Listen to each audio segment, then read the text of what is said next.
Assalamualaikum warahmatullahi wabarakatuh.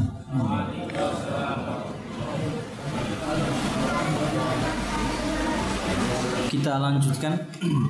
Alhamdulillah wassalatu wassalamu ala Rasulillah, amma ba'd. Bapak Ibu jamaah sekalian rahimakumullah.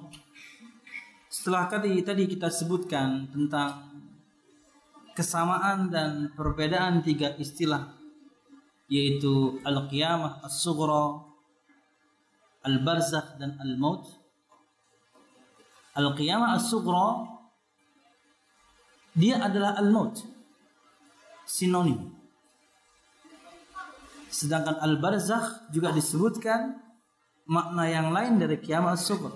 Jadi sebenarnya tiga kata itu semakna. Tapi begitu kemudian kita pecah, maka al-barzakh adalah alam setelah kematian sebelum tegaknya hari kiamat. Dan kemudian al-maut ketika kita jabarkan, ia adalah terpisahnya antara ruh dari jasad, berpindahnya dari kondisi ke kondisi yang lain, berpindahnya dari alam ke alam yang lain. Itulah al-maut. Nah, sebelum tadi kita salat, kita menyebutkan faedah atau poin yang kedua berkaitan dengan kematian besar dan kematian yang kecil. Kematian kecil yang dimaksudkan dengannya adalah tidur, dan kematian besar yang dimaksudkan dengannya adalah kematian yang kita kenal tadi, terpisahnya ruh dari jasad. Dan semua kita, ruh kita di dalam genggaman Allah Subhanahu wa ta'ala. Allah mewafatkan orang-orang yang Allah Subhanahu wa ta'ala kehendaki, dan ada yang Allah Subhanahu wa ta'ala wafatkan sesaat, yaitu dengan tidurnya, tapi Allah kemudian berikan kepadanya kembali ruhnya dan dia hidup sesuai dengan ketentuan umur yang Allah Subhanahu wa ta'ala tentukan. Nah, berikut faedah yang lain atau yang ketiga dari total bahasan kita adalah al-mautu hatmun lazimun. Kematian itu adalah sebuah keniscayaan, pasti. Kata beliau, al-mautu hatmun lazimun la manasa minhu likulli hayyin minal makhluqat. Kematian adalah sebuah kelaziman. Tidak ada satupun makhluk yang kemudian bisa lari dari kematian. Kama qala ta'ala, sebagaimana firman Allah Subhanahu wa ta'ala dalam surah Al-Qasas ayat 88, Allah berfirman, kullu syai'in halikun illa wajhah lahul hukmu wa ilaihi turja'un. Yang artinya adalah segala sesuatu pasti binasa kecuali Allah. Segala keputusan menjadi wewenangnya dan hanya kepadanya kamu dikembalikan. Juga firman Allah Subhanahu wa ta'ala yang lain yang menunjukkan bahwa tidak ada tempat lari dari semua makhluk kecuali berakhir pada kematian. Surah Ar-Rahman ayat 26 dan 27, Allah Subhanahu wa ta'ala berfirman, kullu man 'alaiha fan wa yabqa wajhu rabbika dzul jalali wal ikram. Yang artinya adalah semua yang ada di bumi itu akan binasa, dan juga yang ada di langit kecuali Allah. Kita ingat firman Allah Subhanahu wa ta'ala bahwasanya ketika Allah Subhanahu wa ta'ala memerintahkan malaikat Israfil untuk meniupkan trompet sangkakala, tiupan yang pertama adalah tiupan ketakutan plus kematian. Semua mati. Yang di langit, yang di bumi, kecuali yang Allah kehendaki tidak mati. Kemudian ditiupkan tiupan yang kedua, disebutkan dalam sebuah sabda, jedanya adalah 40. Apakah 40 menit? Kita tidak tahu. Apakah 40 jam, 40 hari, 40 tahun? Tidak. Karena Nabi Muhammad lepas seperti itu. Jarak antara tiupan yang pertama dan yang kedua 40. Sebagian sahabat bertanya kepada Abu Hurairah radhiyallahu anhu, apa kemudian yang dimaksudkan dengan 40? Apakah kemudian 40 hari, 40 pekan, 40 bulan, 40? Kata Abu Hurairah, Nabi Muhammad tidak menerangkannya, kalian tidak perlu menanyakan. Karena fokus kita adalah bahwasanya kita beramal sekarang. Jangan salah fokus. Mempelajari tentang segala yang akan terjadi di akhir zaman, ini prinsip agama. Memang orang-orang kafir melecehkan kita, mengejek kita ketika kita membahas perkara-perkara akhir zaman plus juga akhirat. Mereka katakan, kaum muslimin ini mereka ingin lari dari kenyataan. Hadapi dong yang sekarang, gak usah bahas yang nanti-nanti. Kami bukan yang gak mau bahas. Ini prinsip agama kami. Allah firmankan tentang akhir zaman, Nabi Muhammad sabdakan tentang akhir zaman, Allah beritakan tentang sedikit perkara gaib, kami pelajari. Bukannya situ yang lari dari kenyataan. Ada masalah, bunuh diri kerjanya. Kami hadapi. Walaupun kemudian kehidupan kami terseok-seok. Karena kami yakin masalah yang kami hadapi karena dosa-dosa kami juga. Tapi kami hadapi kok. Situ kan yang kemudian lari dari kenyataan. Ada masalah bunuh diri, gantung diri, melemparkan diri di gedung yang sangat tinggi. Siapa yang lari dari kenyataan? Enggak ada. Kaum muslimin mempelajari ini karena ini prinsip agama. Ini bagian dari iman kepada hari akhir. Anda nggak tahu itu. Gak usah sok tahu kalau begitu. Ulun pernah satu frame ya di acara ya di TVRI waktu itu ya. Ulun ingin sebutkan satu faedah tapi harus menyampaikan tentang berita Nabi Muhammad tentang akhir zaman berkaitan dengan Dajjal. Ada ustadz yang lain langsung memotong. Ustadz, kenapa kita tidak fokus dengan yang sekarang saja? Wah, persis nih. Tapi ustadz, berarti kan termakan perkataannya orang kafir. Istilah kita itu harus open minded, itu artinya harus seperti orang barat. Cuman istilahnya keren, open minded, kita harus jadi orang terbuka dong. Maksudnya seperti orang barat. Nah ini terbukti di samping saya waktu itu. Entar dulu Pak Ustaz. Gini, ada poin yang saya ingin sampaikan. Bayangkan, sabda Nabi terlepas dari ini adalah fitrah kita manusia. Kita itu pengen tahu apa yang akan terjadi kok. Ini fitrah semua kita. Bawaan. Kita pengen tahu sesuatu yang kemudian kita belum ketahui. Orang-orang barat kan juga begitu.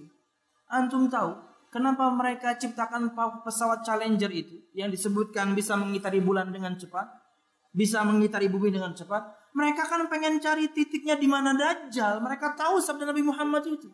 Karena mereka akan jadi tentaranya. Bukti Anda juga penasaran kan? Anda pengen tahu sesuatu yang Anda sekarang belum tahu kan? Anehnya kalau Anda mengejek kaum muslimin, bukankah Anda, sebagian Anda, ilmuwan Anda, menghabiskan begitu banyak waktu mengecek atau kemudian menelusuri peninggalan purbakala, artefak lama, macam-macam, dipelajari detail. Ini tulang belulang tahun sekian, dapat kemudian peninggalan tahun sekian. Bukti kalian kan juga punya fitrah dari Allah, keingintahuan akan sesuatu yang kalian belum tahu. Semua kita sama. Kita juga pengen tahu. Dan keingintahuan kita ditopang dengan firman dan sabda. Itulah kaum muslimin. Lari dari kenyataan. Tidak. Ini prinsip. Kemudian tadi belum terangkan untuk ustaz yang tadi. Bahwasanya kata Nabi Muhammad, Dajjal itu akan keluar di akhir zaman selama 40 hari. Satu hari yang pertama seperti 1 tahun. Satu hari yang kedua seperti 1 bulan. Yang ketiga seperti 1 pekan. Yang keempat seperti hari-hari kalian biasa. Waktu itu ulun hanya ingin menyampaikan bagaimana gaya hidupnya para sahabat. Mereka tidak fokus kepada Dajjalnya. Apa yang mereka fokuskan? 1 hari yang seperti 1 tahun. Berarti kan siang terus. Selama setahun tapi siang. Kata mereka, wahai Rasul, gimana sholat kita? Pikiran mereka sholat. Itu yang kita bahas tadi siang. Unsur agama Islam, taat beragam, sholat pikirannya. Mereka, wahai Rasul, apa senjata untuk melawan Dajjal? Wahai Rasul, apa yang harus kita lakukan kalau ketemu Dajjal? Enggak, itu yang mereka bahas kala itu. Sholat kita gimana wahai Rasul? Yang satu harinya itu seperti 1 tahun. Gimana kita sholat? Apa jawab Nabi Muhammad? Uqduru lahu qadrahu. Kalian ukurlah kadarnya. 1400 sekian tahun yang lalu Nabi Muhammad sudah menyabdakan ini dan bermanfaat untuk hukum fikih kaum muslimin sekarang. Bahkan mungkin dari awal tahun 90-an Islam itu sudah sampai ke negeri-negeri dekat kutub. Di awal tahun 90-an Islam sudah sampai negeri-negeri dekat kutub, di mana siangnya 6 bulan, malamnya 6 bulan. Kenapa belum tahu di awal tahun 90-an? Karena fatwa Syekh bin Baz ini di awal tahun 90-an. Ketika ada pertanyaan masuk dari Skandinavia, wahai Syekh, gimana salat kami, gimana puasa kami? Kami siangnya 6 bulan, malamnya 6 bulan. Sabda Nabi Muhammad tadi jawabannya. Sabda Nabi Muhammad yang sudah sekian 1400 sekian tahun lamanya bermanfaat untuk fikih zaman kita. Karena itulah wahyu. Mesti bermanfaat. Kata Syekh, kalian harus mengukur kadarnya. Maka prakteknya kata Syekh bin Baz, kalian harus mengikuti pengwaktuan negara terdekat dengan negara kalian, di mana di negara itu berputar 24 jam sehari semalam. Terserah siangnya mau lebih lama kek atau malamnya lebih lama kek, tapi 24 jam siang malam di negeri itu. Ikuti pengwaktuan negeri itu. Itulah kadarnya yang harus kalian pakai. Mereka subuh, kalian subuh padahal terang benderang. Mereka zuhur, kalian zuhur, standar, siang dong. Asar, maghrib, gelap mereka, kalian masih terang, maghrib. Mereka isya, kalian isya, mereka sahur, kalian sahur, mereka berbuka, kalian berbuka, siang. 1400 sekian tahun yang lalu bermanfaat untuk fikih zaman sekarang. Dikatakannya kita nggak ada kerjaan bahas akhir zaman. Bermanfaat untuk hukum fikih agama kami, itu nggak usah ikut-ikut. Karena saking mereka ingin ikut-ikutnya itu, lu ingat sekali perkataan George Bush yang bapak ya. George Bush itu ada dua-duanya jadi presiden. Bukti tidak kreatifnya dia bikin nama. Abah George Bush, anak George Bush. Jika bapak George Bush, anak Joko kan enak gitu ya. Beda jauh gitu.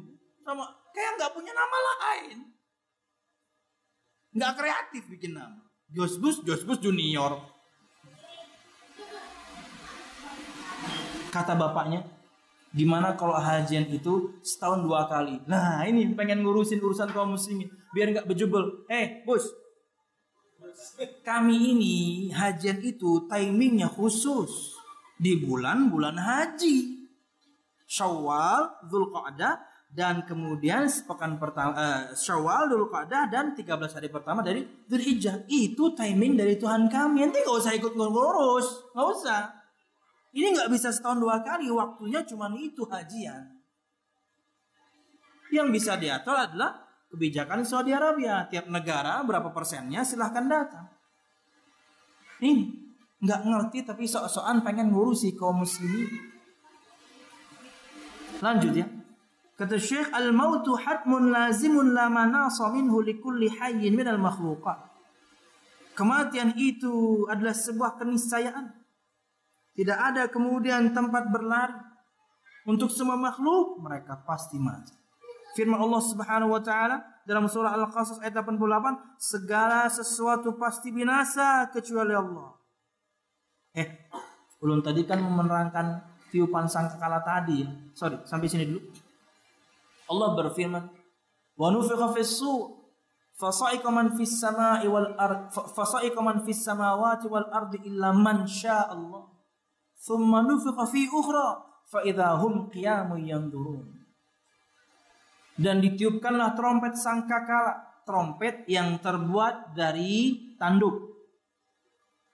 Trompet yang ditiup Israfil itu trompet terbuat dari tanduk. Tapi ulun katakan sangkakala supaya mudah saja terjemahannya. Padahal kalau Anda buka Wikipedia, sangkakala itu alat tiup dari keong. Tapi terjemahan ngomongnya enak tuh ya, sangkakala. Tapi yang kita maksudkan dengannya adalah alat tiup dari yani tanduk. Dan ditiupkanlah trompet sangkakala. Dan matilah semua yang di langit dan yang di bumi kecuali yang Allah kehendaki untuk tidak mati. Di antaranya malaikat Israfil sendiri. Karena dia harus tiupkan yang kedua. Kalau dia ikut mati, yang niup siapa?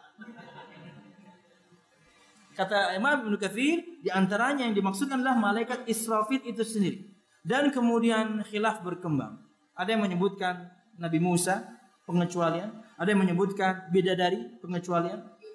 Karena Allah sebutkan man sya Allah, kecuali yang Allah kehendaki untuk tidak mati. Tapi man menunjukkan makhluk ya, yakni berakal. Dan yang menopang pendapat tentang Nabi Musa, sabda Nabi Muhammad ketika beliau dibangkitkan, beliau sudah menyaksikan Nabi Musa ada. Saya tidak tahu apakah dia dibangkitkan sebelum saya, tapi ketika saya dibangkitkan, Nabi Musa sudah ada duluan. Itulah yang membuat para ulama berpendapat bahwasanya Nabi Musa di antara yang tidak meninggal ketika ditiupkan trompet sangkakala yang pertama.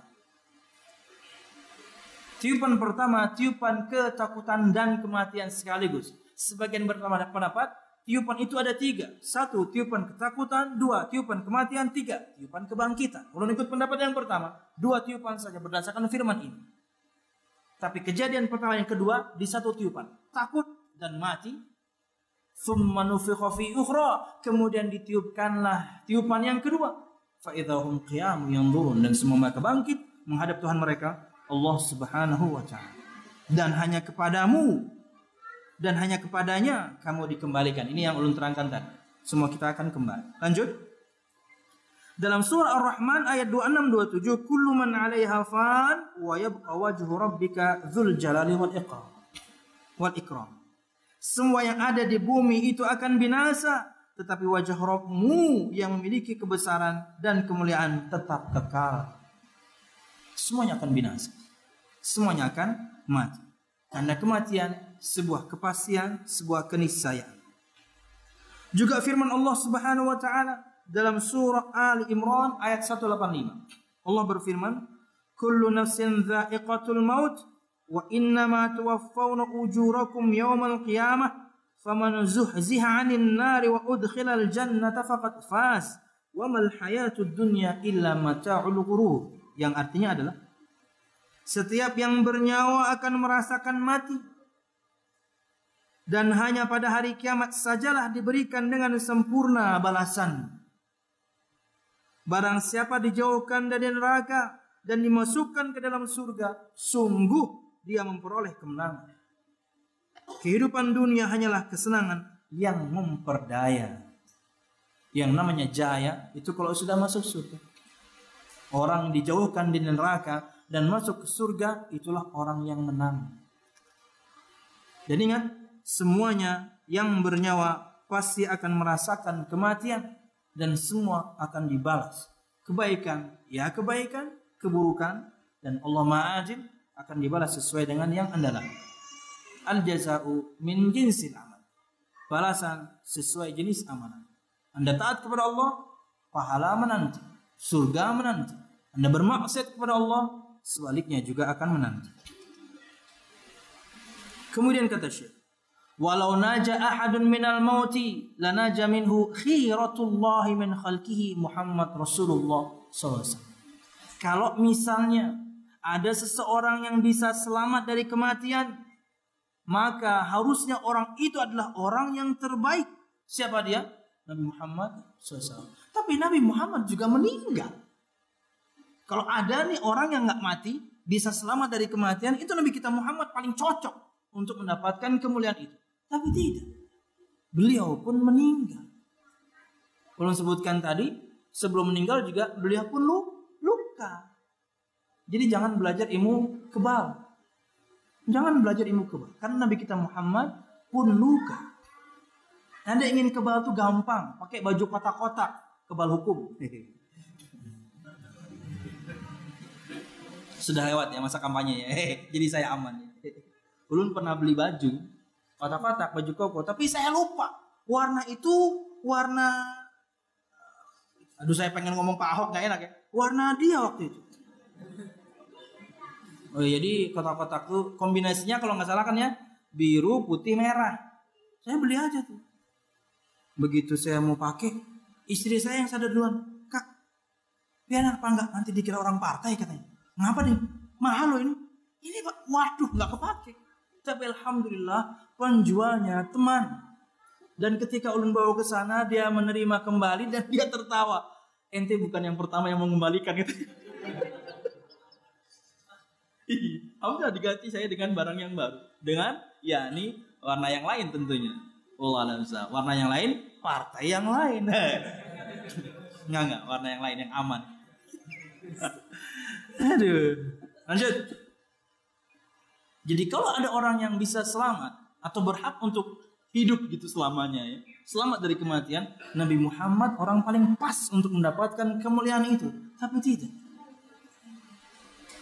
Beliau pun meninggal. Allah Subhanahu wa taala berfirman dalam surah Az-Zumar ayat 30, "Innaka mayyitun wa innahum mayyitun."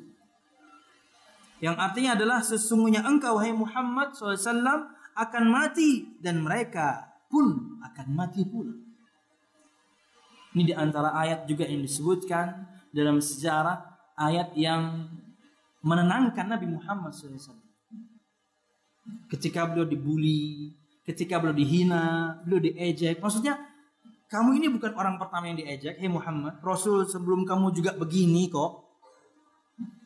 Dan ini gak akan lama, sebentar aja. Karena kamu akan wafat. Mereka pun akan wafat. Tapi mereka akan mempertanggungjawabkan buliannya kepada kamu, kekafirannya kepada kamu, ejekannya, niat buruknya. Mereka akan mendapatkan balasan semua. Tenang Muhammad. Ya, Allah Subhanahu wa taala berikan keterangan pada Nabi Muhammad SAW. Karena ini buruknya bulian ya. Nabi Muhammad pun kena. Nabi Muhammad kala itu, wah, gundah juga, gusar juga. Karena diejek tiap hari. Dikatakan dukun lah, dikatakan penyair lah, dikatakan apa lagi? Tukang sihir lah, orang gila, macam. Dan itu tiap hari. Setiap berpapasan dengan orang-orang kafir Quraisy. Kena. Orang paling mulia, orang paling sabar Nabi Muhammad kena. Makanya jangan sampai kita menjadi pelaku pembulian. Bahaya. Psikis orang itu bisa hancur. Nabi Muhammad, Allah yang langsung selamatkan. Allah tahu Nabi Muhammadnya, yakni yadhiku saduk. Allah tahu. Kami tahu dadamu sempit sekarang. Dan Allah kemudian berikan refreshing. Makanya setelah itu juga kemudian bentuk refreshingnya Allah Isra dan Mi'rajkan. Itu tasliyah untuk Nabi Muhammad. Sudahlah diejek, kemudian istrinya meninggal, pamannya meninggal, kesedihan demi kesedihan. Berbaik sangka pergi ke Taif akan diterima, dilempari batu pula. Subhanallah. Allah berikan beliau tasliyah, kesenangan dengan Isra dan Mi'raj. Lanjut.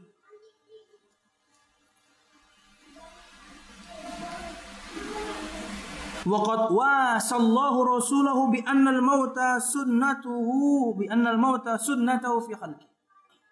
Dan Allah Subhanahu wa taala juga menghibur Nabi Muhammad SAW bahwasanya kematian itu adalah ketentuan Allah, sunnatullah pada makhluknya, pasti mati semua. Allah berfirman dalam surah Al-Anbiya ayat 34, "Wa ma ja'alna li basharin min qablikal khulda afa imitta fahumul khalidun." Yang artinya adalah, dan kami tidak menjadikan hidup abadi bagi seseorang manusia sebelum engkau. Enggak ada yang abadi hai Muhammad, semuanya mati. Ini di antara dalil Nabi Khidir pun sudah meninggal. Kenapa ulun arahnya ke sana? Karena masih saja ada orang melakukan satu amalan, ketika ditanya belajar dari siapa? Dari gurunya, dan gurunya dari Nabi Khidir. Enggak ada yang kekal. Nabi Muhammad ketika hidup saja, beliau mengatakan kepada para sahabatnya, tidak ada yang hidup sekarang masih hidup 100 tahun kemudian. Enggak ada. Katakanlah kala itu 1000, Nabi Khidir itu di zaman Nabi Musa, 1000-an tahun sebelum Nabi Muhammad. Katakanlah kala itu Nabi Khidir masih hidup.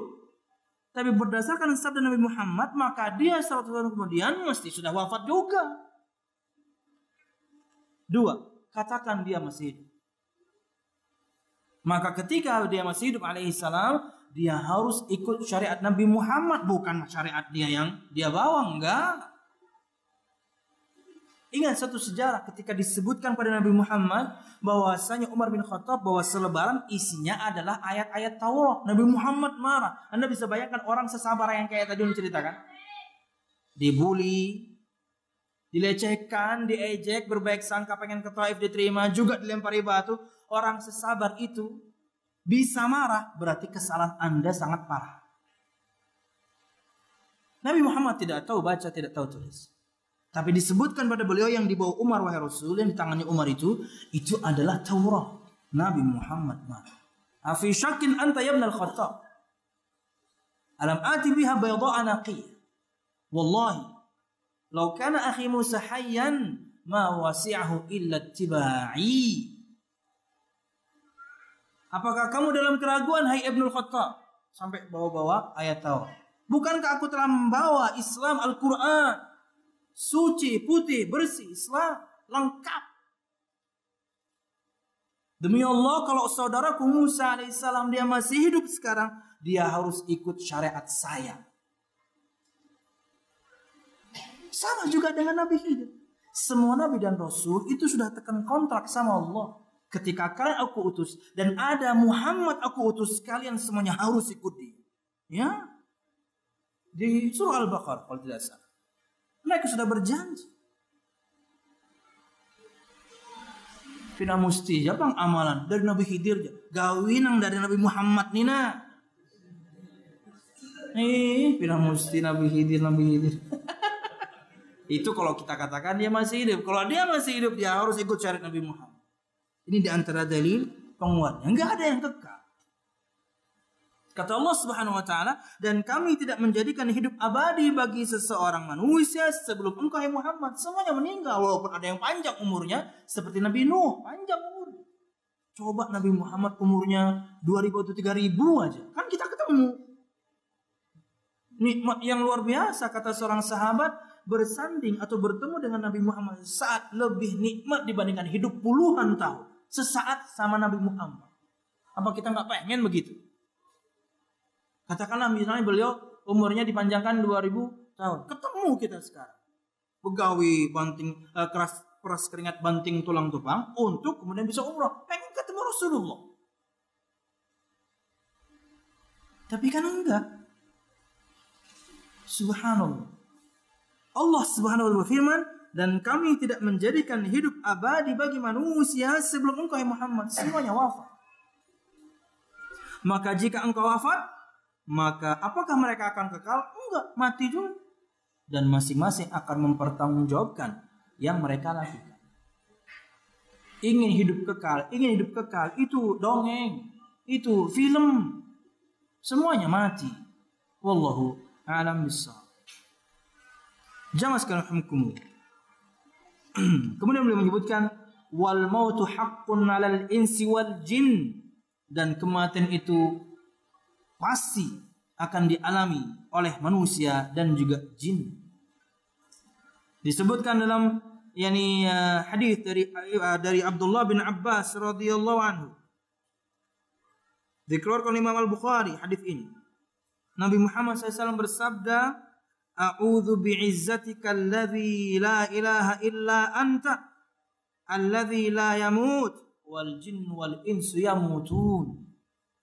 Doa Nabi Muhammad SAW, aku berlindung dengan keagunganmu yang tidak ada ilah yang berhak diibadahi melainkan engkau, yang tidak pernah mati, sementara jin dan manusia semua akan mati. Tidak ada kemudian yang kekal kecuali iblis. Allah akan memberikan dia bukan kekal tapi kehidupannya lama. Anzirni ila yaumi yub'atsun, ya Allah panjangkan umurku sampai hari mereka dibangkitkan. Innaka minal munzarin, Allah kabulkan.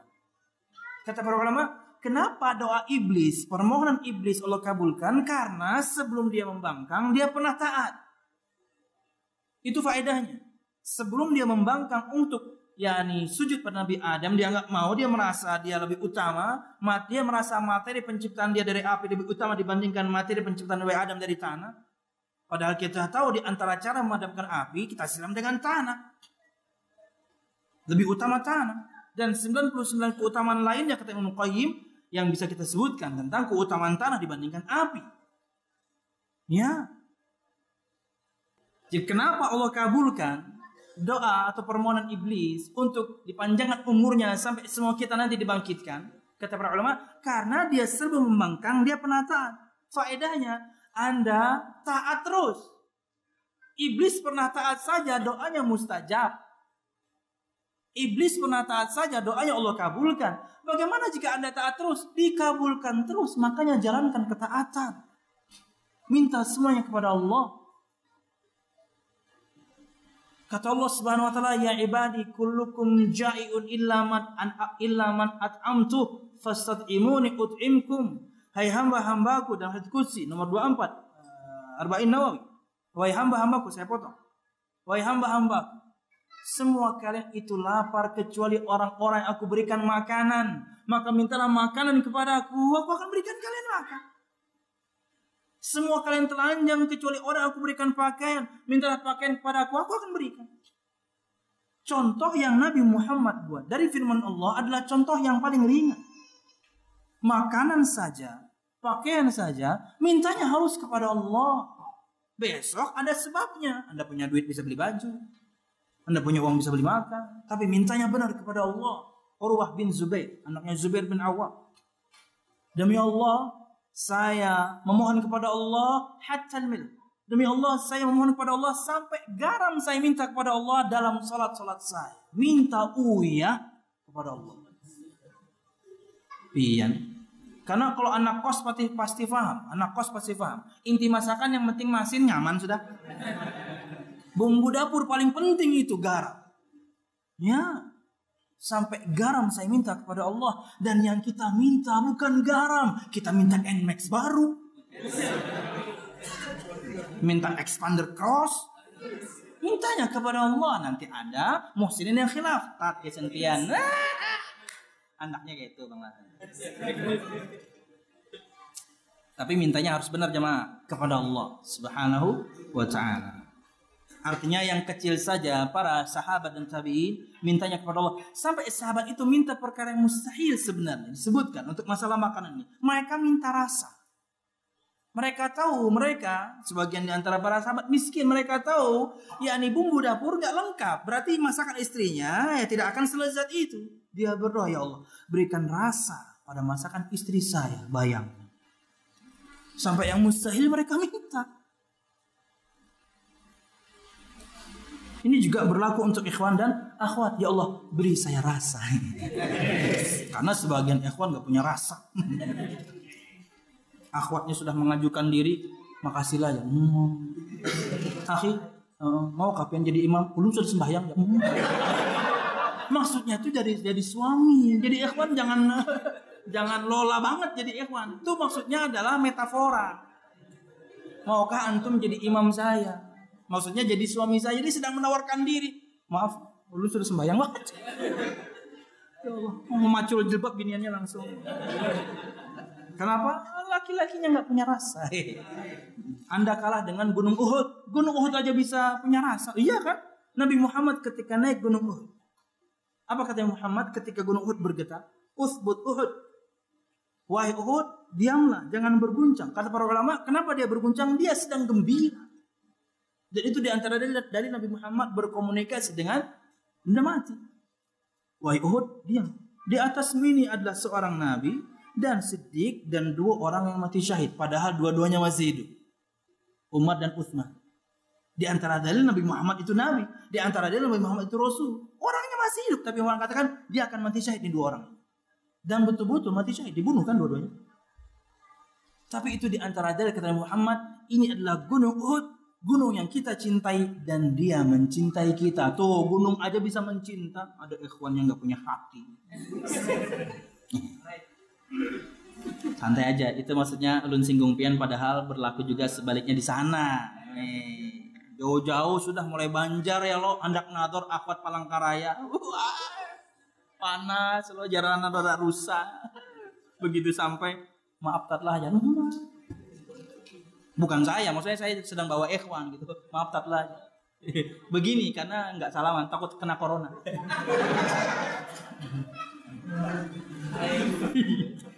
Aduh, ada. Ini sudah mulai malam ya, jadi sudah mulai error ya. Kelihatan laparnya. Terlanjutkan. Aduh. Lanjut. Ini poin yang terakhir. Bukan, sebelum akhir. Lil mauti ajalun muhaddad. Poin berikutnya, poin berapa ini? 5 kayaknya. Atau 4 ya. Kematian sudah ditentukan waktunya. Lil mauti waqtun ya'ti fihi fala yastati'u ahadun an yatajawaza lil ajala alladhi darabahu Allah wa qad qaddara Allah ajal al ibad wa jara bidzalika al qalam fil lawhil mahfuz wa katabathu al malaikatul kiram wal ma'u fi batni ummi fala yata'akhkharu al mar'u amma kutiba lahu wa la yataqaddam wa kullu insanin mata aw qutila aw gharika aw saqata min ta'iratin aw sayyaratin aw ihtaraqa aw ghairi dhalik min al-asbab fa innahu qad mata bi ajrihi alladhi qaddarahu Allah wa amdah. Untuk kematian ada waktu yang telah Allah tetapkan.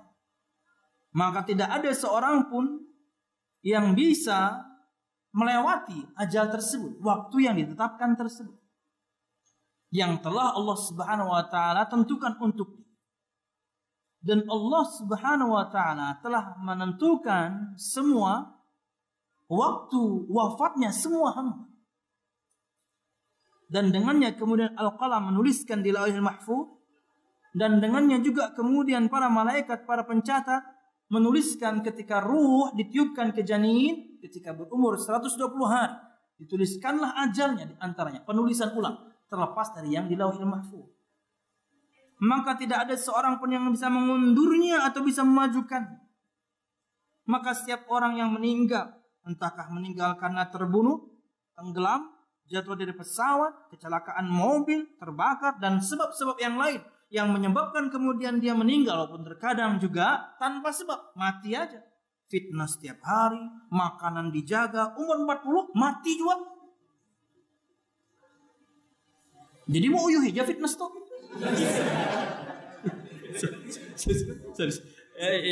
Yang fitness lanjut. Yang sedang menjaga makan lanjut. Jadi ada makanan dijaga. Lanjut. Hidup sehat ya, hidup sehat. Belum pernah ya, dulu waktu masih rajin gitu ya. Masih sadar ya. Ikut fitness gitu ya. Tapi repot sih ikut fitness itu. Karena umum kan di Banjar nggak ada yang khusus. Pernah ada yang khusus buat laki-laki, nggak berjalan lancar. Karena butuh modal yang operasionalnya besar. Maka fitnessnya itu harus mereka buka jam 7, kita sudah harus standby jam 7. Supaya cewek-cewek itu belum pada datang pagi-pagi. Kalau sudah terlambat 1 jam aja udah berdatang. Nah, kita tahu bagaimana pakaian mereka kan. Oke, fitness gitu ya sedang. Ketika istirahat gitu ya dari satu gerakan dari gerakan, Anda di depan lu nih badannya besar. Saya bercandain aja. Tapi saya tahu dia insya Allah bisa diajak bercanda. Mas, iya Pak. Udah capek-capek gini, kotak-kotak gini, besok mati gimana Mas? Aduh Pak, jangan begitu dong. Saya capek nih. Canda mas. Lanjut. Saya praktekkan juga ke sepupu saya. Sepupu saya perempuan, dia cukup besar waktu itu. Kemudian dia diet. Dan alhamdulillah betul-betul sampai kurus.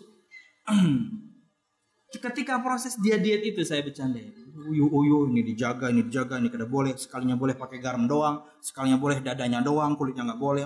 Ayam itu paling enak kulitnya. Karena nggak boleh.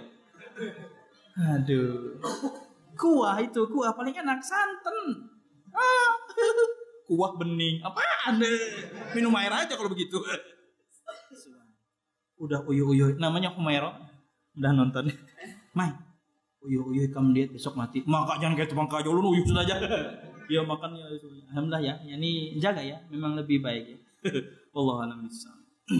Artinya ada terkadang orang ya tanpa sebab meninggal aja ya. Berarti ajalnya, waktunya sudah datang, sudah Allah tentukan.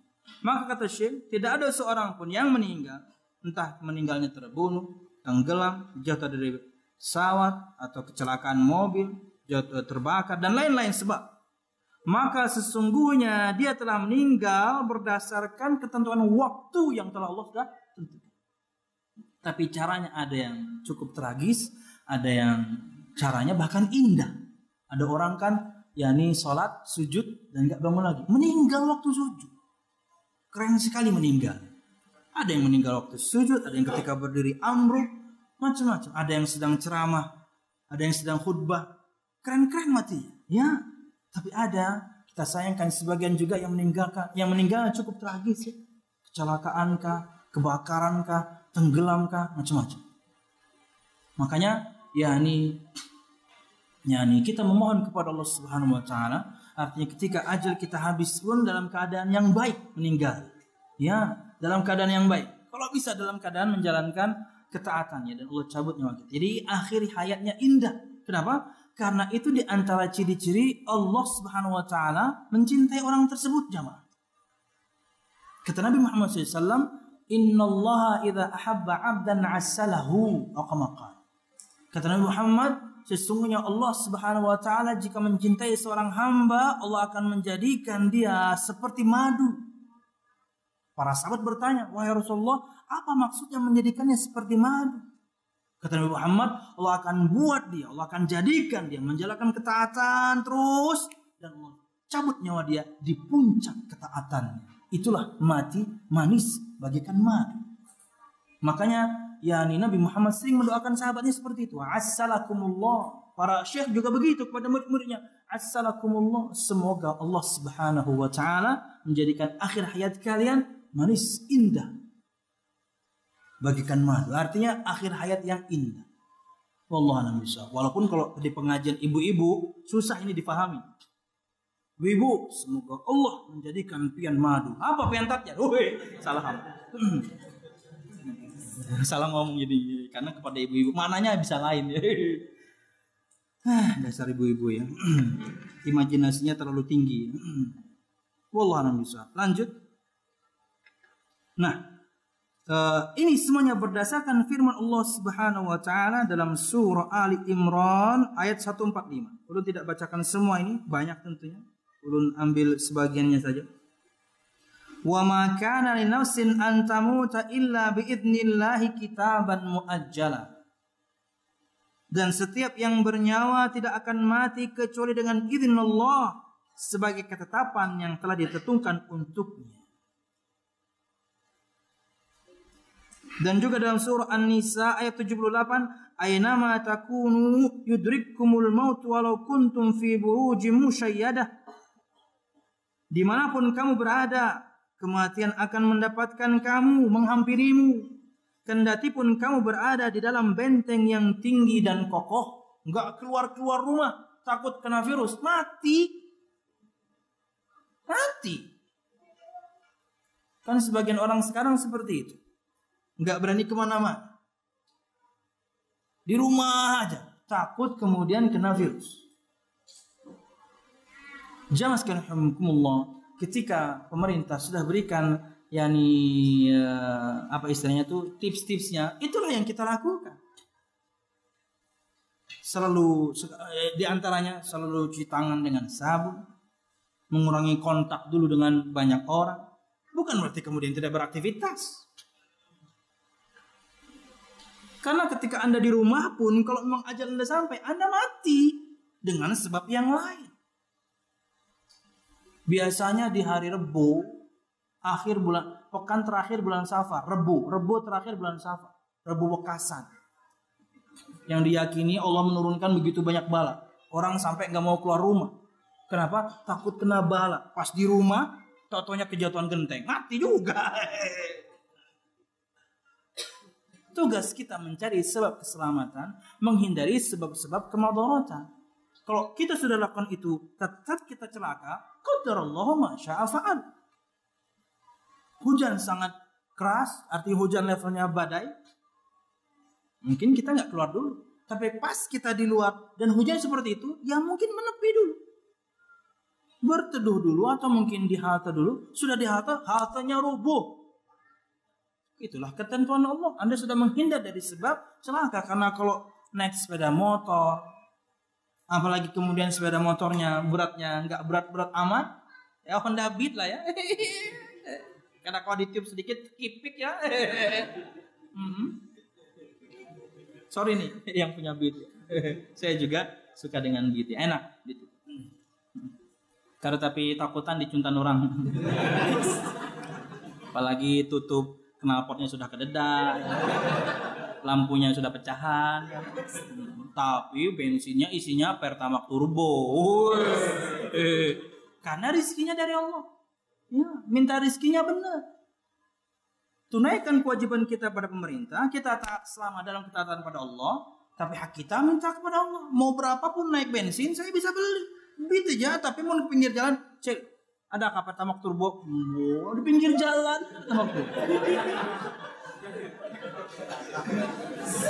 Jalan Cina sambil mengenang, nyamuk nomor diundang ayah. Allah bisa. Mau ngomong apa saya tadi? Lanjutlah ya.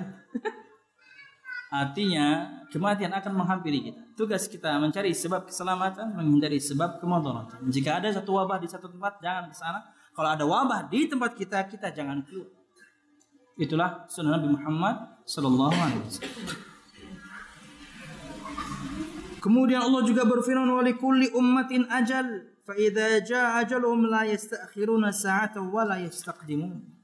Dalam surah Al-A'raf ayat 34 Allah berfirman yang artinya adalah, dan setiap umat mempunyai ajal atau batas waktu. Apabila ajalnya tiba, mereka tidak dapat meminta penundaan ataupun mempercepat sesaat pun tidak bisa.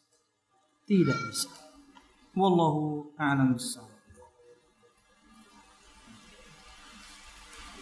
Kemudian yang terakhir, kata beliau rahimahullah ta'ala, waqtul mauti majhulun lana.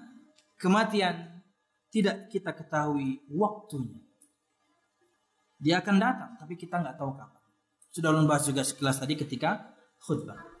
Kewajiban kita sekarang, fokus kita sekarang, taat. Dan sabarlah menjalankan ketaatan, karena mungkin ketaatan ini hanya sampai besok. Dan para akhwat, sabarlah akan panasnya pakaian itu. Toh Anda tidak pakai 24 jam. Di rumah Anda pakai pakaian biasa. Anda menggunakannya ketika keluar rumah saja.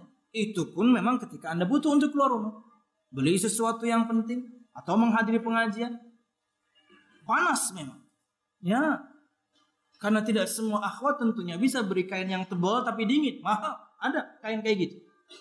Tebal kainnya tapi dingin. Tapi mahal. Nggak semuanya kan bisa beli. Akhirnya yang lain mungkin membeli yang standar. Tebal ya panas. Bahkan mungkin terkadang kasar.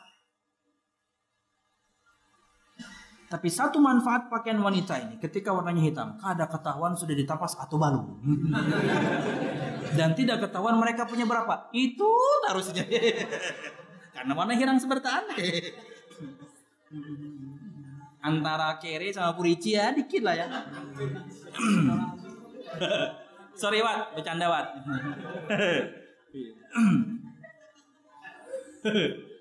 Subhanallah. Tapi jangan sampai kemudian walaupun cuma dengan gestur ya, dengan pandangan mata, dengan perubahan bibir, Anda sampai mengejek akhwat yang lain. Anda tahu mungkin kain yang dia miliki murah.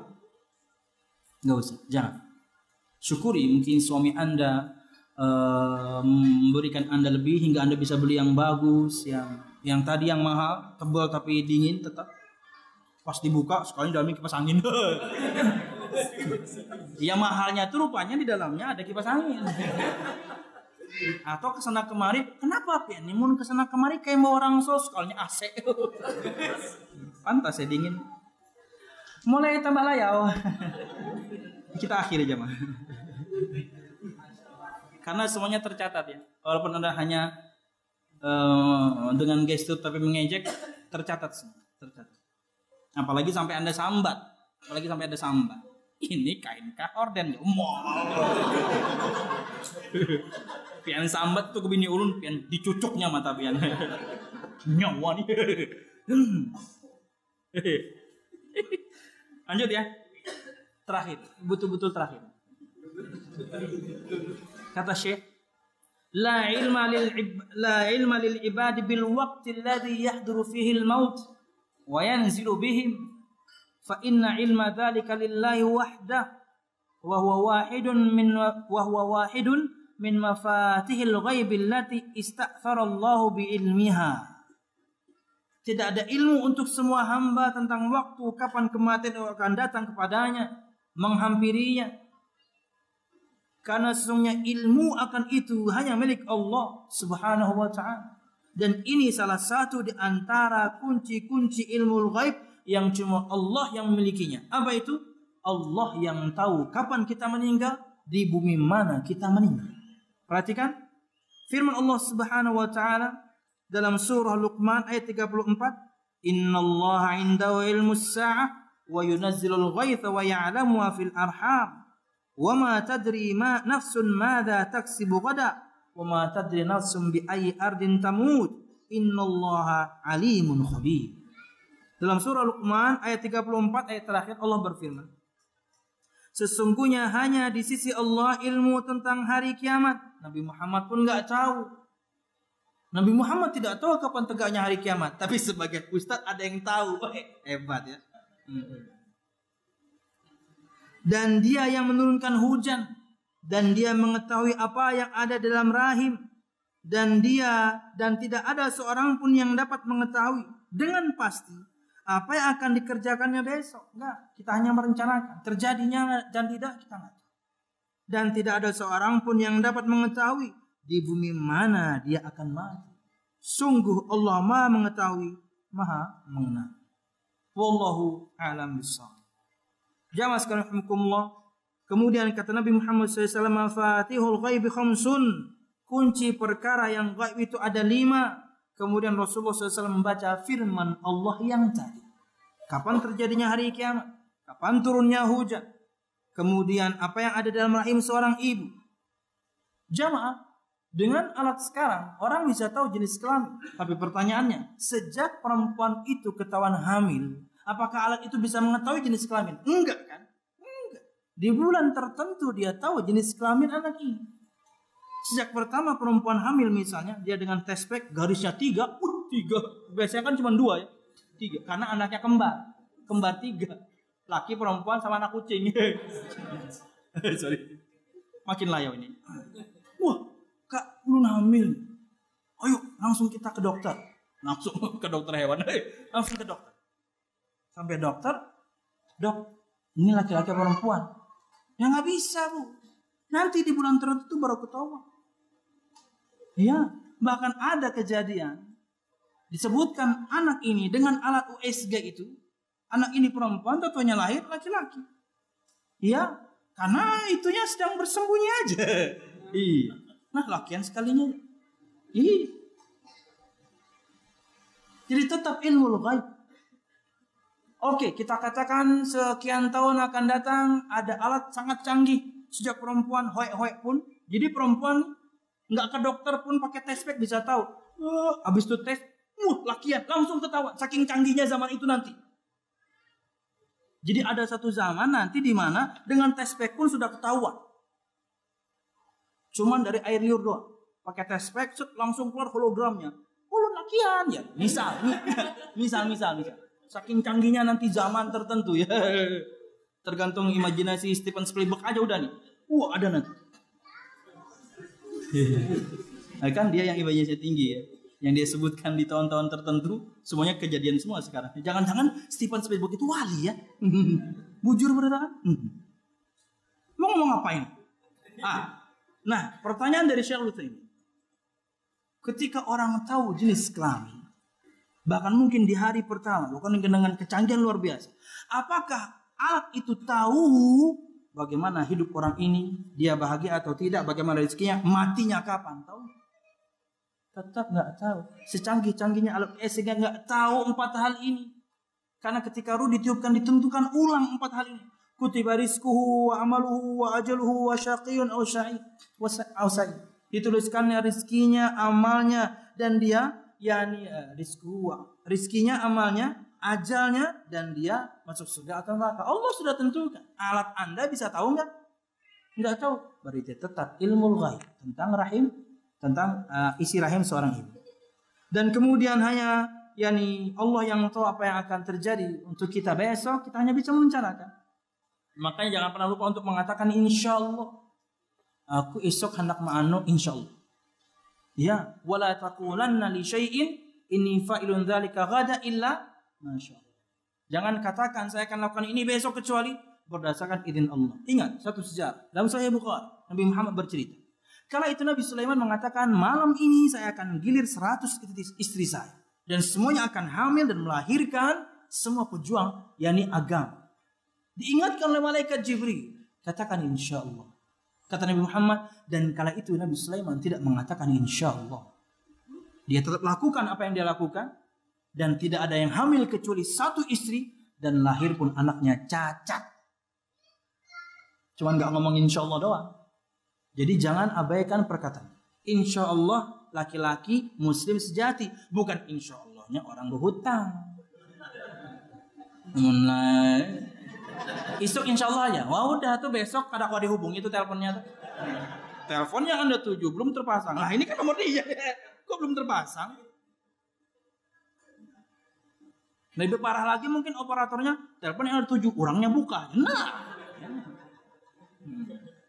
Kami tahu pian anak bertagihan kan? Ya, jadi bukan insya Allah yang itu ya. Insya Allah laki-laki muslim sejati. Wallahu a'lam bishawab. Cukuplah ya. Nanti yang kita sampaikan pian kada ingat bertahan lagi, ingat tertawanya aja. Oke, ini yang bisa saya sampaikan sebagai muqaddimah untuk bahasan kiamat sughra, yaitu definisi berkaitan dengan perbedaan al-qiyamah sughra, al-maut dan al-barzakh, dan kemudian beberapa poin berkaitan dengan kematian. Ada kematian besar, kematian kecil. Kematian adalah kepastian. Kematian waktunya sudah ditentukan. Kematian tidak diketahui kapan waktunya kecuali Allah yang tahu. Wallahu a'lam bishawab.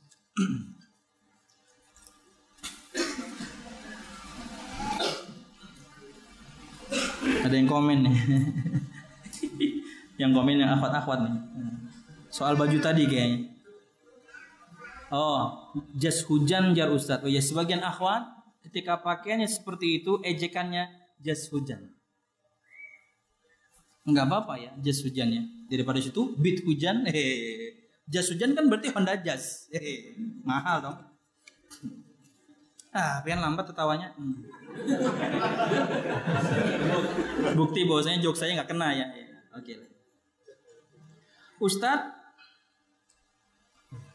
Ustadz, apakah ada mayat bangkit dari kubur seperti yang seperti yang viral sekarang di daerah Kalsel? Bangkit dari kubur ya? Allah alam bishawab. Semua kita dibangkitkan nanti ketika ditiupkan trompet sangkakala yang kedua. Mungkin ini perlu dibahas secara medisnya ya. Secara medis perlu dibahas. Dikira sudah jantungnya tidak berdetak, padahal kemudian berdetak ulang. Kita nggak tahu. Urus pada medisnya. Ya, Allah a'lam. Assalamualaikum Ustaz. Waalaikumsalam. Ada pendapat disunahkan meletakkan pelepah kurma yang masih hijau dengan tujuan mengikuti sunnah. Dengan itu dikiaskan dengan menaburkan kembang atau bunga yang harum dan semisalnya. Tidak bisa. Tidak bisa dikiaskan kembang dan bunga kemudian disiramkan seperti praktek Nabi Muhammad. Karena kasusnya Nabi Muhammad tahu orang itu sedang diadab. Dan Nabi Muhammad berikan dia syafaat. Dua-duanya ini Anda nggak miliki. Anda nggak tahu yang sedang dikubur itu sedang diadab atau tidak. Dua, bagaimana Anda tahu Anda diizinkan memberikan syafaat? Agar orang ini diringankan adabnya. Enggak. Ini berlebihan. Anda mensejajarkan diri Anda dengan Nabi Muhammad SAW. Terlalu jauh. Assalamualaikum warahmatullahi wabarakatuh. Ustadz, bagaimana doa untuk adik kandung ana yang telah meninggal dunia? Doakan ampunan untuknya.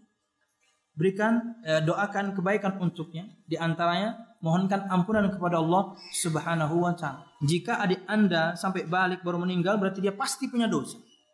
Adik Anda pasti punya dosa. Maka mintakan ampun kepada Allah Subhanahu wa Ta'ala.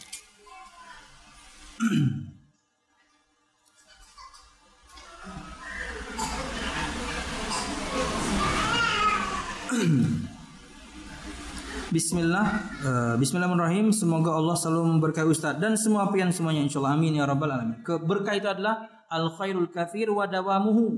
Berkah itu adalah kebaikan yang banyak dan berkesinambungan. Semua kita insyaallah amin.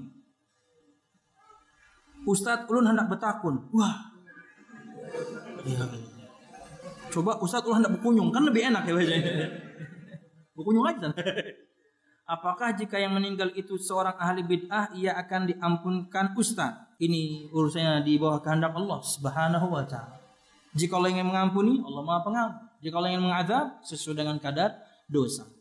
Apalagi dia hanya muqallid, dia hanya pengikut, bodoh, bukan orang yang menyuruhkan, bukan yang mendakwakan kebid'ahan. Di bawah kehendak Allah Subhanahu wa taala. Bismillah, ketika orang meninggal dalam keadaan tidur, apakah orang tersebut tidak merasakan sakaratul maut? Pasti merasa.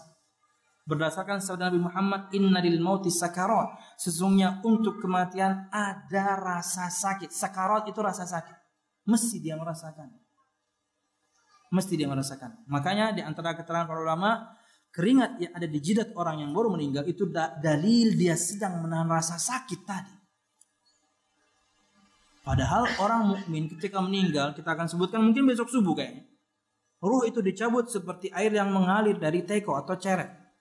Mengalir, lembut. Tapi tetap ada rasa sakit. Dan tidak bisa kita bayangkan bagaimana ngerinya orang kafir ketika dicabut. Kenapa? Nabi Muhammad sebutkan ketika ruh orang kafir dicabut itu seperti dicabutnya bola berduri dari gumpalan kapas yang basah. Dicabut, mesti kapas yang ikut. Ngeri. Wallahu a'lam. Pasti ya. Berdasarkan sabda Muhammad, inna lil mauti sakarat. Nabi Muhammad pun merasakan. Makanya beliau kan sebelum wafat, beliau bahasa kita tuh bertempungas berkali-kali. Karena beliau sedang nazar sallallahu alaihi wasallam. Ada rasa sakit. Apakah anak yang bermaksiat akan berimbas kepada orang tuanya yang sudah meninggal? Tidak. La taziru waziratu wizra ukhra. Tidak ada dosa yang dibebankan kepada orang lain, apalagi orang tuanya dulu sudah mendidiknya untuk menjadi baik, tapi anaknya memilih untuk bermaksiat. Pilihan kamu dong. Kenapa dibebankan kepada orang tua? Banyak kita harus menjadi orang tua yang telah menyampaikan hujjah. Ya, supaya nanti mereka mungkin di antara anak kita tidak bisa berdalih di hadapan Allah, orang tua saya tidak mengajarkan saya sholat. Gak bisa. Kita sudah mengajarkan, kita sudah menasihati, kita sudah mengingatkan. Kemudian dia yang kemudian menyimpang, maka tanggung dosa masing-masing. Bismillah, barakallahu fikum barakallah. Apakah boleh saya mendoakan ikhwan fulan untuk menjadi jodoh saya? Teng teng teng. Mulai nih. Dari tadi sesuai tema. Ini mulai keluar tema. Sedang bahas mati, bahas ikhwan. Nggak apa-apa mbak. Tak apa. Apakah boleh saya mendoakan ikhwan fulan untuk menjadi jodoh saya di setiap hari pada waktu mustajab?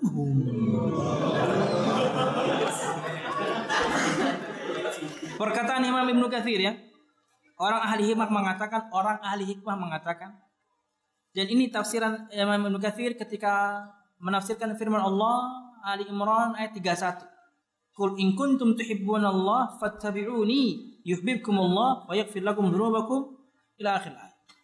Katakan wahai Muhammad pada mereka, jika kalian cinta Allah, ikuti aku. Niscaya Allah cinta kalian dan mengampuni dosa-dosa kalian. Kata Imam Al-Katsir, berkata ahli hikmah, laisa sya'nu an tuhibba wa innama sya'nu an tuhabba. Yang menjadi pokok permasalahan bukan kamu cinta siapa, bukan kamu cinta apa. Karena itu standar. Kita mencintai banyak hal. Pasangan, orang tua, anak, harta. Itu standar.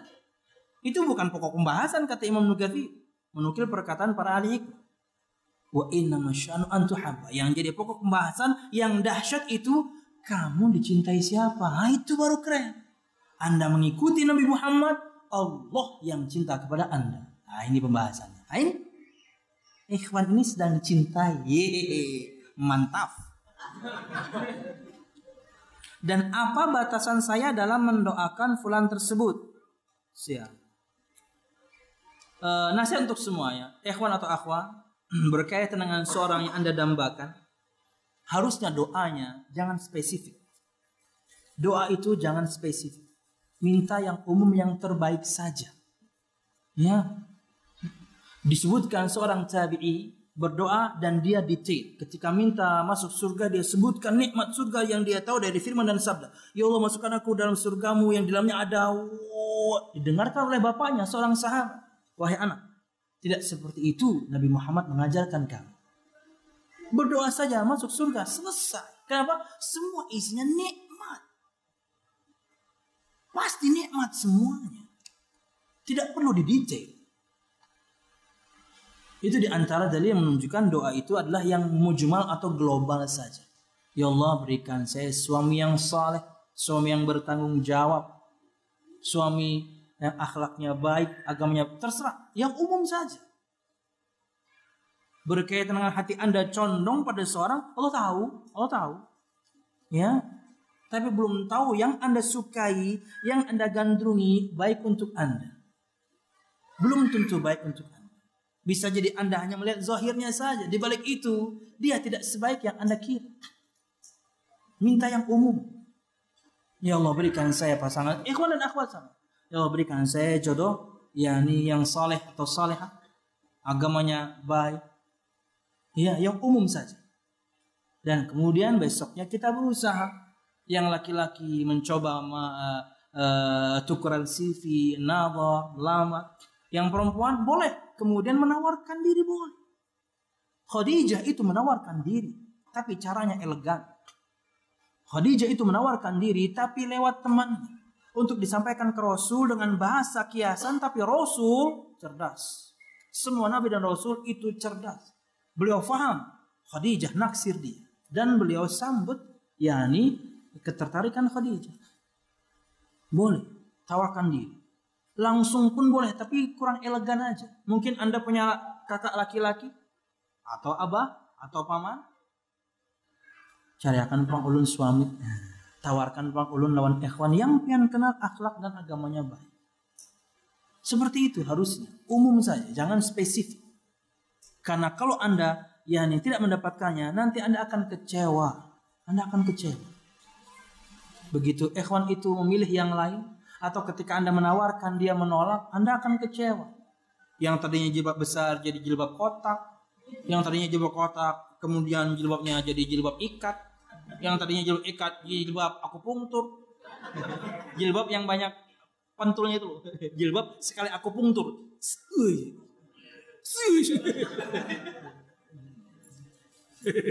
Macam-macamnya jilbab perempuannya. Akhirnya lama-lama nggak pakai jilbab. Kenapa? Karena kecewa. Laki-laki yang didambanya tak taunya memilih yang lain.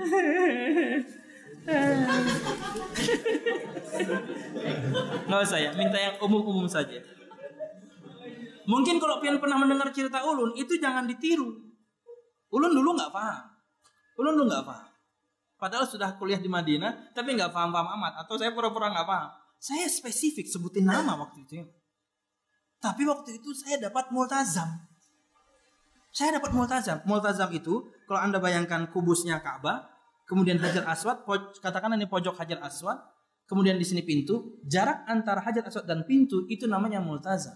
Terlepas dari perdebatan, dan ini lebih kepada hadisnya mauquf, praktek para sahabat, bahwasanya berdoa di situ dengan menempelkan wajah, dada, dan 2 telapak tangan. Gini cara doanya. Tapi cuma di multazam.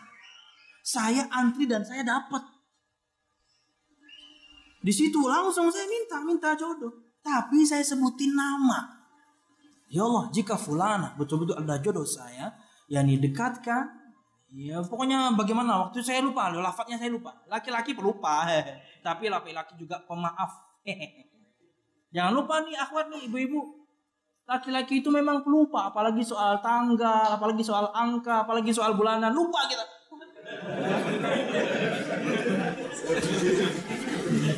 Lupa gitu. Tapi ketika Anda bersalah fatal, sebentar doang kami juga akan maaf. Kenapa? Karena basicnya pelupa. Maaf kalah ulun bulan lalu kada tapi tak lon pian. Nang mana yuk? Kami lupa. Ya. Itulah pemaafnya kami karena kami pelupa. Aduh, laki-laki ya. Luar biasa. Tapi kalau perempuan, kesalahan pian 3 tahun lalu gini. Kalau ada masalah itu nang diungkitnya. Itu yang diungkit. Allah a'lam bishawab. Padahal kadang-kadang masalahnya nggak ada hubungannya. Iya. Pulang terlambat kerja. Ding, maaflah terlambat tadi lembur. Pasti nong binian yang mana binian pabila ya. Mesti diungkit namanya. Sorry nih Ding ya. Mungkin dia nonton juga istri saya. Ini bercanda. Canda saya serius sih. Aduh, berdoa yang umum saja. Yang saya praktekkan, tolong tidak perlu diikuti. Itu salah. Tapi alhamdulillah saya dapatkan memang. Tuhan besar. Tapi jangan diikuti ya. Ustadz nih pian boleh nggak ada ya. Sorry Wat, dulu saya nggak paham. Afwan Ustadz, ya saya maafkan. Bagaimana dengan Nabi Isa? Apakah beliau dikatakan abadi atau bagaimana Ustadz? Beliau masih hidup. Tidak bisa dikatakan abadi, tapi beliau masih hidup. Tapi nanti akan mati. Kemudian dibangkitkan kembali. Ya, wallahu a'lam bishawab. Allah a'lam bishawab. Tapi sekarang beliau masih hidup. Nanti kemudian turun. Kemudian akan wafat. Karena akan ditiupkan trompet sangkakala. Mati semuanya. Nanti dibangkitkan kembali. Nabi Muhammad ketika Mi'raj beliau bertemu dengan Nabi dan Rasul semuanya rohnya saja kecuali Nabi Isa alaihissalam ruh dan jasad karena beliau memang masih hidup alaihissalam. Assalamualaikum. Di antara hikmah silaturahim adalah dipanjangkan umur, padahal umur manusia sudah ditulis di Lauhil Mahfuz. Apakah dipanjangkan umur misalnya 60 tahun menjadi 65? Disebutkan di antara maknanya adalah diberkahi.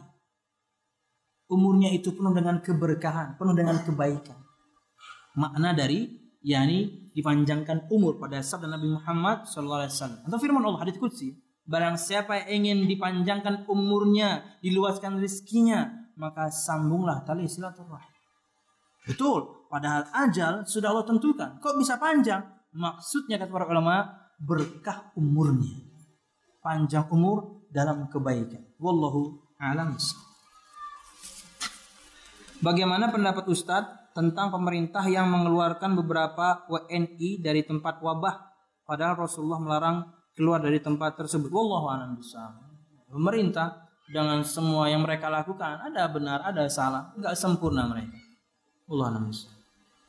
Semoga yakni wanti-wanti dari Nabi Muhammad SAW tidak menimpa kita jauh lebih luas. Ya, standar.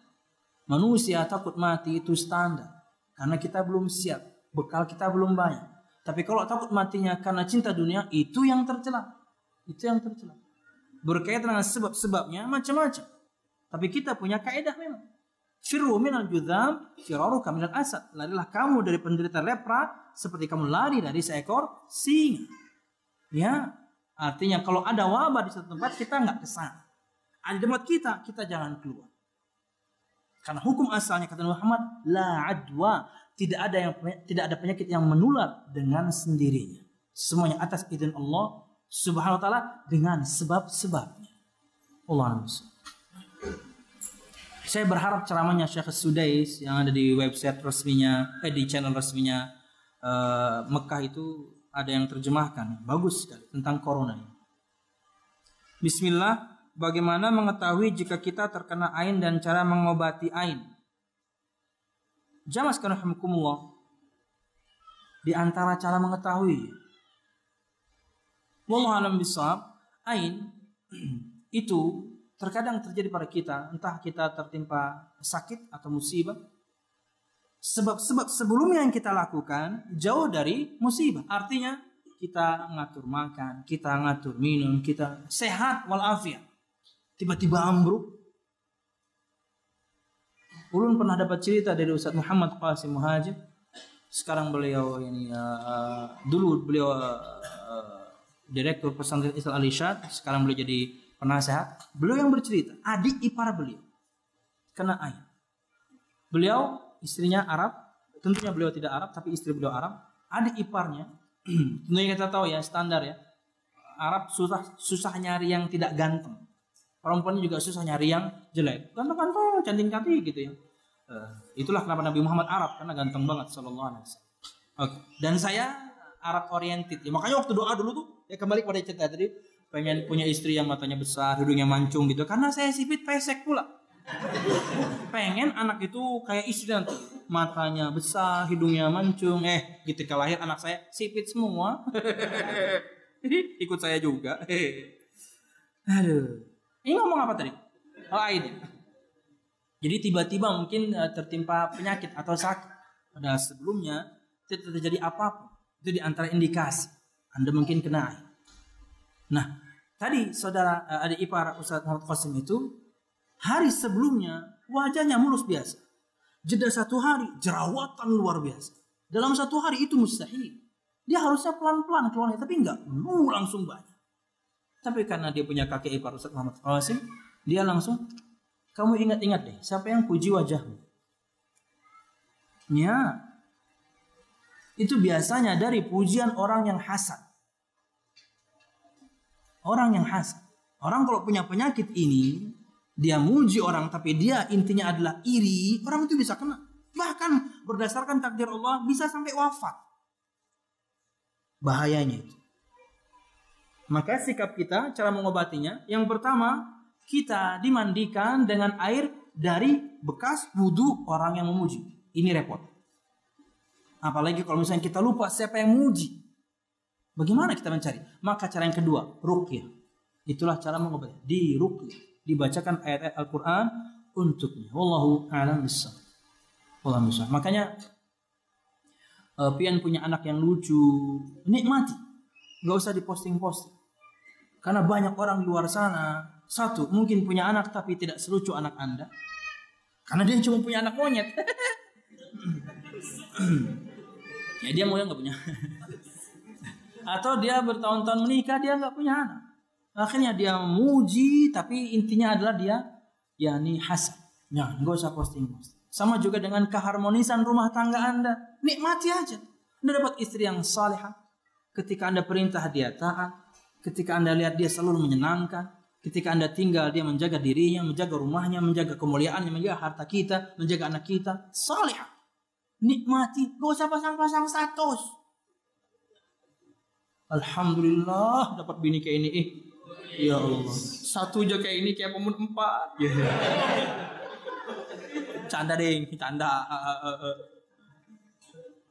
Nggak usah. Karena apa? Banyak laki-laki di luar sana dapat istri tidak seperti Anda. Ini bukan ainnya, bisa jadi lebih parah. Dia mungkin pakai santet malah. Iya, dia akan hancurkan rumah tangga Anda. Dia sewa dukun. Karena tinggal ditelepon dukunnya. Halo, ya, kun, woi, kau aja, langsung ngerti dukunnya. Siapa orangnya aja? Nih fotonya aku kirim langsung. Apa nih ya? Wah salah kirim itu kucing unda aja. Salah kirim foto ya, Dikirimnya laki-laki yang tadi posting. Udah besoknya langsung lakinya jadi kayak orang gila, disantet. Gak usah. Perempuan juga gitu. Dapat suami yang bertanggung jawab, suami penyayang, pencinta, ya setia. Wah lah pokoknya suaminya, nikmati, nggak usah posting.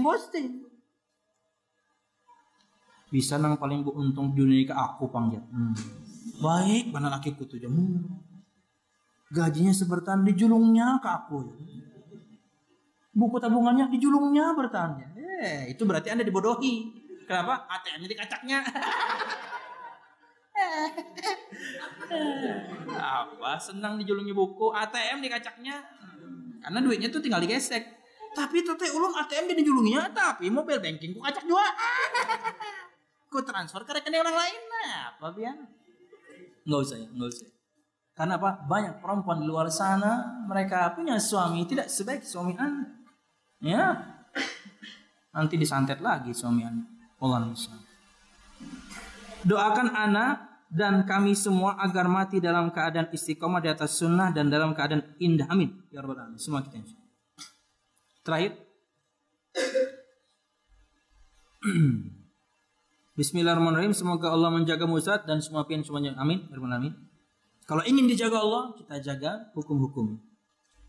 Mau bertanya apakah ada mati suri dalam Islam? Ini saya nggak paham mati suri. Bagaimana dengan cerita-cerita mereka? Apakah benar cerita? Saya nggak tahu mati suri. Karena lebih ke medis pembahasan. Disebutkan jantungnya stop, ataunya kemudian berdetak kembali. Allah nami. Saya nggak tahu. Kalau sudah mati, ruh sudah dicabut, selesai.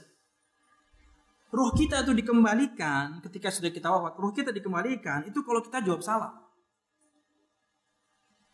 Berdasarkan sabda Nabi Muhammad SAW, "Ma min abdin muslimin yamurru ala qabri akhil muslim kana ya'rifu fid dunya, thumma yusallimu alaihi illa raddallahu ilaihi ruhahu liyarudda alaihi salam." Yang saya sampaikan di khutbah tadi, itu bukan kekhususan Nabi Muhammad. Kata Nabi Muhammad, tidaklah seorang di antara kalian menyampaikan salam kepadaku kecuali Allah akan kembalikan kepadaku ruhku agar aku menjawab salamnya. Ini bukan keutamaan Nabi Muhammad khusus, kenapa? Karena semua kita begitu. Berdasarkan sabda yang tadi. Tidak ada seorang pun di antara kalian yang melewati kuburan saudaranya muslim yang dia kenal ketika di dunia, kemudian dia menyampaikan salam, kecuali Allah akan mengembalikan kepadanya ruhnya agar dia menjawab salam saudaranya.